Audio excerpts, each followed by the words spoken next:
ఎమ్మెల్యేలు 22 మంది ఎంపీలు ఇస్తే 20 మంది ఎంపీలు ఉండి సెంట్రల్ లో ఎవరు ప్రధానమంత్రి అయినా మెడలో వంచి స్పెషల్ స్టేటస్ తీసుకొస్తారని చెప్పి వ్యక్తులు 5 సంవత్సరాలు ఏం చేశారు? ఇప్పుడు పవన్ కళ్యాణ్ గారు తెమ్మని చెప్పి అంటున్నారు. మరి మీరు తేలేకపోతే ఇప్పుడు పవన్ కళ్యాణ్ గారు తీసుకొస్తాడు.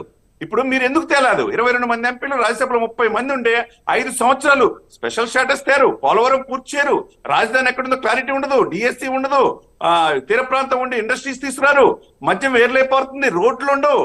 ఎన్నిటి మధ్య ఎందుకు చేయలేపారు? ఇప్పుడు మంచి రిలేషన్స్ ఉన్నాయి, మోదీ గారు ఆశీస్సులు ఉన్నాయి, స్పెషల్ స్టేటస్ తేండి అన్నారు. మరి గతంలో ఎందుకు చేయలేపారు? అది ఒకసారి చెప్పాలి. ఇప్పుడు ఏంటంటే అంటే ఇప్పుడు వారి ఆయుధంగా కనబడతా ఉంది. ఇప్పుడు రేపటి నుంచి వారి ఆయుధం ఎందుకు మీరు స్పెషల్ స్టేటస్ అడగటం లేదు అనేటువంటి ఒక నినాదంతో రేపు వారు మళ్ళీ ప్రజల్లోకి వెళ్ళేటువంటి అవకాశం వెళ్ళొచ్చండి. వెళ్ళటం తప్పులేదు. ఇప్పుడు వాళ్ళు ప్రజలకి నమ్మకాన్ని కలిగించారు, అధికారంలోకి వచ్చారు, స్పెషల్ స్టేటస్ తెస్తారన్న భావన కలిగింది. ఇప్పుడు తేలేకపోయారు. రాజధాని అస్తవ్యస్తంగా ఉంది, అమరావతి రాజధాని ఏదనేది క్లారిటీ లేదు. ఇప్పుడు రాజధాని పూర్వవైపు రావడానికి ప్రయత్నం చేస్తారు చంద్రబాబు నాయుడు గారు, పవన్ కళ్యాణ్ గారు. ఓపిక పట్టాలి. మీకు ఎటువంటి బాధపడాల్సిన అవసరం లేదు. పరిపాలనలో డెఫినెట్ గా ఇద్దరు కలిసి, పవన్ కళ్యాణ్ గారికి ఉన్న పోరాట పటిమ, చంద్రబాబు నాయుడుకు ఉన్న అపారమైన అనుభవం, వీళ్ళిద్దరికీ పైన మోదీ గారు ఉన్నారు. వీళ్ళకి రాష్ట్రానికి కావాల్సిన నిధులు కావాలంటే శాంక్షన్ చేస్తారు, పోలవరం పూర్తి చేస్తారు. స్పెషల్ స్టేటస్ సంబంధించిన అవతల అన్నట్టుగా నితీష్ కుమార్ అక్కడ బీహార్ విషయంలో స్పెషల్ స్టేటస్ అడుగుతున్నారు, ఆంధ్రప్రదేశ్ విషయంలో వీళ్ళు కూడా గట్టిగానే అడుగుతున్నారు. ఏ రోజైనా ఏదైనా జరగవచ్చు రాజకీయాల్లో. మీరు గత సంవత్సరంలో 5 సంవత్సరాలు మీరు అమూల్యమైన పీరియడ్ లో ఏ రోజు జగన్మోహన్ రెడ్డి గారు స్పెషల్ స్టేటస్ అడగలేదనేది అందరూ తెలిసిన అంశమే. అడగకుండానే మద్దతు ఇచ్చారు.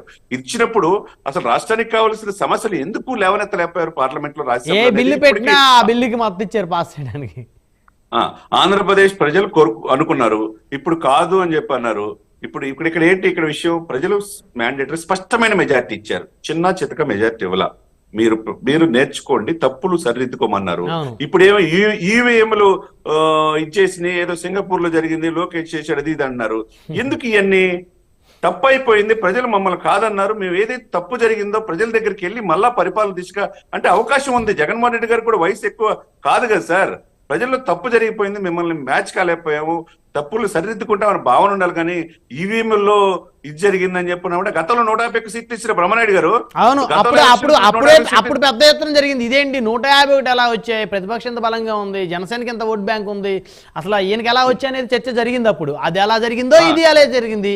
అది నిజమైతే ఇది నిజమే, అది అబద్ధమైతే ఇది అబద్ధం. ఉన్నప్పుడు సార్ బ్రహ్మనాయుడు గారు ఓటమిని కూడా హుందాగా స్వీకరించారు. ఇప్పుడు చంద్ర గారు, ఇప్పుడు ఎవరైనా తమను తాము ప్రొటెక్ట్ చేసుకోవడం కోసం మేము నిజంగా ప్రజలు మాకు అవకాశం ఇచ్చారు, మాకే ఓటేశారు, కానీ ఇక్కడ ఇలా జరిగిందని చెప్పుకోవటం తప్పేం లేదని. అలా కాక ఇంకేం చెప్తారు? ప్రజలు మమ్మల్ని చీకొట్టారని చెప్పుకోరు కదా ఎవరు కూడా.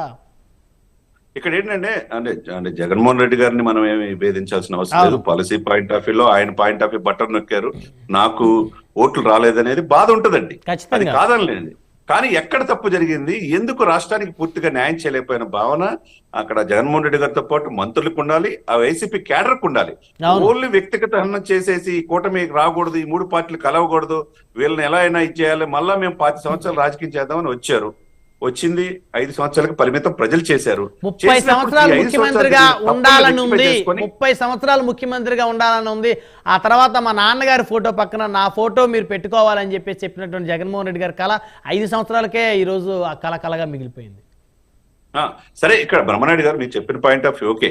ఇక్కడ ఏంటంటే అండి, ఇప్పుడు పవన్ కళ్యాణ్ అనే వ్యక్తి, మళ్ళొక్కసారి చెప్తున్నా, మొదటి నుంచి కూడా 2 years నుంచి బ్రహ్మనాయుడు గారు మీతో అనేక డిస్కషన్లో చెప్పా, పవన్ కళ్యాణ్ గారు తక్కువ అంచనా వేస్తున్నారు, is the national political star, is the game changer అని చాలా డిస్కషన్లు చెప్తే మనల్ని కూడా విమర్శించిన వాళ్ళు ఉన్నారు, నిన్ను విమర్శించిన వాళ్ళు ఉన్నారు, నన్ను విమర్శించిన వాళ్ళు ఉన్నారు. ఇప్పుడు ఆ విమర్శనవాదులు ఏం చెప్పాలా?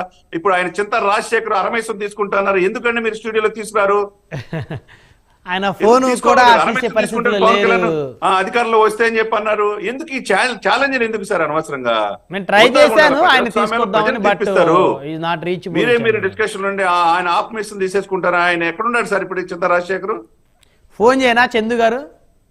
ఒకసారి ట్రై చేయండి సార్ ప్లీజ్ సార్ బ్రహ్మనాయుడు గారు, ఎందుకంటే ఉందాకుండా. అవును, అంటే మీతోనే కదా మరి నా ప్యానల్లో మీతోనే కదా ఆయన ఛాలెంజ్ చేసింది, మరి మీరు అడగటం చేశాడు సార్. మీరు చెప్పండి, నేను కూడా అన్నాను కదా, నేను కూడా మెసేజ్ తీసుకుంటాను పవన్ కళ్యాణ్ గారు కాకపోతే అని చెప్పి నేను చెప్పాగా, డిస్కషన్ డిబేట్లు కూడా రానని చెప్పా కదా, మీరు కూడా చెప్పారు కదా, అవును, ట్రై చేయండి అండి ఆయన్ని.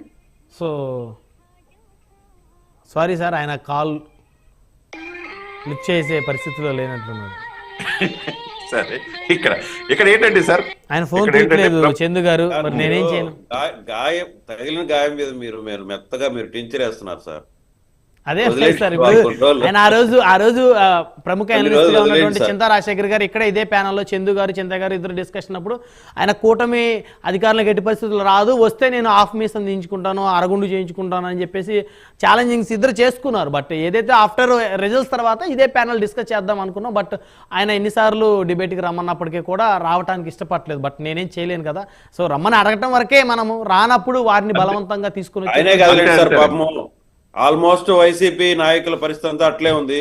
చాలా తర్వాత వ్యక్తిగతంగా ఇంకొక అనలిస్ట్ ఎక్కడ విన్నాను, 10 రోజుల తర్వాత ఆయన ఏదో 11 రోజులు సంతాప దినాలు పెట్టండి, మా ఇంటికి వచ్చి భోజనం చేయమన్నాడు. ఇంకొక ఆయన కేఎస్ ప్రసాద్ అనుకుంటా సార్, రమణారెడ్డి గారు. యా అంటే అప్పట్లో వారికి ఆ కాన్ఫిడెన్స్ ఉంది, ఆ కాన్ఫిడెన్స్ ప్రకారం వాళ్ళు మాట్లాడి ఉండొచ్చు.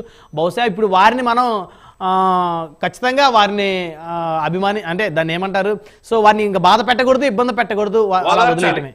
ఓదార్చాలి, రైట్, ఓదార్చాలి వారిని. ఎందుకంటే అదే వారిని కూడా భవనం జనజీవన స్రవంతిలో కలవండి అని చెప్పేసి మీలాంటి వాళ్ళని అడగాలి చందు గారు. ఎందుకంటే ఇప్పుడు పదే పదే వారిని ఇలా మనం అడగటం వల్ల ఏమైందంటే వాళ్ళు మళ్ళీ మానసికంగా ఇబ్బంది పడి వాళ్ళు సెల్ఫ్ సూసైడ్ లాంటివి చేసుకునే పరిస్థితులు ఉన్నాయి. కాబట్టి ఖచ్చితంగా అలాంటి వాటికి దారి తీయకూడదు. కాబట్టి ఛాలెంజింగ్స్ అనేవి జరుగుతూ ఉంటాయి. ఒకసారి ఒకళ్ళు గెలుస్తారు, ఒకసారి ఒకళ్ళు ఓడిపోతారు. సో గెలిపోవటం సహజం కాబట్టి వాళ్ళని మనం ఖచ్చితంగా ఓదార్చాల్సిన అవసరం ఉంది. ఇక్కడ బ్రహ్మారెడ్డి గారు ఫైనల్ గా ఏంటంటే పరిపాలన మీద దృష్టి పెట్టాలి. అవును, రాష్ట్రం దాదాపు 10 లక్షల కోట్ల అప్పులో ఉన్నది. ఇప్పుడు